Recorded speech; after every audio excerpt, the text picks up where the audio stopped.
Hey guys! So April is Sexual Assault Awareness Month, so I thought that I would make a video on that. This isn't a topic that I've really talked about before on my channel, but it's definitely something that's really closely tied in with mental health, especially for me. Sexual assault is a very traumatic experience that can lead to the development of many different types of mental health disorders. For me, it definitely played a role in my development of borderline personality disorder, PTSD, and complex PTSD.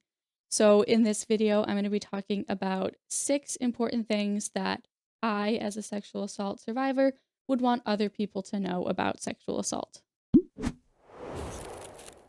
So the first thing that I want to talk about is that sexual assault is never the victim's fault. I think there's a lot of victim blaming that kind of goes on with people that have been sexually assaulted. Usually, and from this was my experience when I first told someone about one of my sexual assaults, kind of the first things that I was asked was, what was I wearing? What was I doing? Did I drink? And kind of things like that. None of those things make it okay to be sexually assaulted. None of them really make it more likely to be sexually assaulted either. It can happen no matter what you're doing. It can happen if you're drinking and if you're not drinking. It can happen no matter what you're wearing. So these things just end up placing the blame on the person who was assaulted rather than the person who did the assaulting. And this made it extremely difficult for me to even want to talk about this subject, especially just because one of the first times I was assaulted, when I spoke up about it, I was kind of told it was my fault because I had had something to drink that night. Um, and I've been told that in other kind of assault situations that I've been in, even if I wasn't drinking, that like somehow I was doing something that made it my fault. However, this is just not true. Sexual assault is never the victim's fault. The next thing I want to talk about is this is something that people say, and I understand that it is said with good intentions and meant to be helpful and positive. Um, but my sexual assault didn't happen for a reason. So I know people say this like everything happens for a reason, and that is meant to be encouraging. It's meant to kind of put some positives into a very negative situation, but it can feel extremely dismissive and extremely invalidating. There's no reason for an assault to happen. It's a very unfortunate thing that happens, and saying it happened for a reason isn't going to make it any better. For me personally, it just makes it feel like it's not that big of a deal. Like it happened and I should get over it is kind of the feeling I get when someone says that to me. So again, this is said with good intentions, but it's just not really a great thing to tell someone who's been sexually assaulted. The third thing I'm going to talk about is pretty similar. And that is, I would like to say that my assault didn't make me stronger. Again, this is something that is said with good intentions. It's a way to look for a positive outcome for something really terrible that happened, but it's just not really true.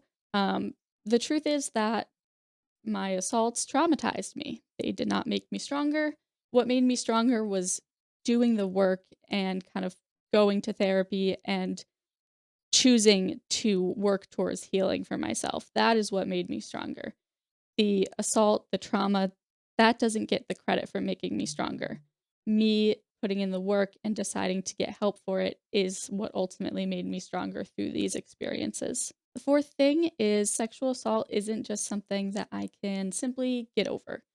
Um, this is something that has been said a few times to me, and I think especially with assaults that have happened maybe a little bit more in the past, it's kind of like, what happened so long ago?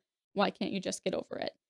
And the trauma that comes with experiencing sexual assault physically changes your brain. It's not something that you can just cure. It's not something you can just forget about and move on. It's something that I have to live with every single day. I have to deal with its effects every day. So I need to learn how to live with it and continue to, be a functioning person and continue to get the help I need with all of this going on. It's not something that I could just forget about and, just completely move on with my life like it never happened. Unfortunately, traumatic events like sexual assault cause a lot of damage to your brain, so it's not something that you can just simply get over. It's something that you have to learn how to live with. The fifth thing is not fighting back doesn't make the assault my fault. This is something that I dealt with a lot internally. So this was something I was telling myself for a really long time was that, like, I could have fought back, I could have yelled, I could have told somebody, I could have done something about it instead of just doing nothing, and I was feeling a lot of guilt and shame, towards myself because I felt like I didn't do enough to fight back. I do have another video on this topic that I will link at the end, but just to kind of briefly share what's in that video and kind of what's going on when someone doesn't fight back is it's called the freeze response. So this is something that our brains do when we are in very intense and traumatic situations. So freezing is an extremely common reaction to this type of trauma. And it's actually your brain's way of ensuring that you survive this traumatic event. So by freezing and usually dissociating that comes with the freezing and kind of, distancing yourself from what's happening.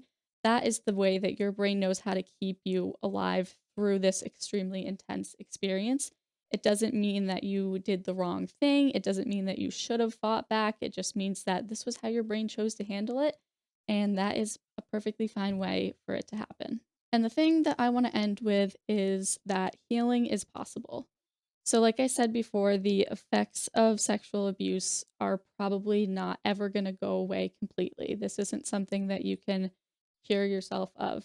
Um, it's something that's kind of probably going to be with you throughout your life. And for me personally, this is something I definitely struggle with where I want it to go completely away, but I know that it won't. But just because it isn't ever going to 100% go away doesn't mean that you can't heal, and it doesn't mean that things can't get easier.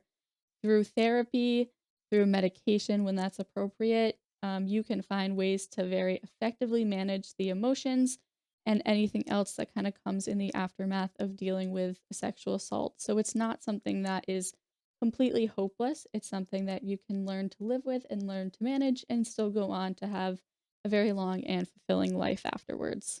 So that is it for today's video. Thank you guys so much for watching. As always, if you have any questions, please feel free to leave them in the comments. I love seeing your comments and hearing your thoughts on my videos. So thank you guys so much for that. And I hope that you guys have a great rest of your day. And thank you so much for watching.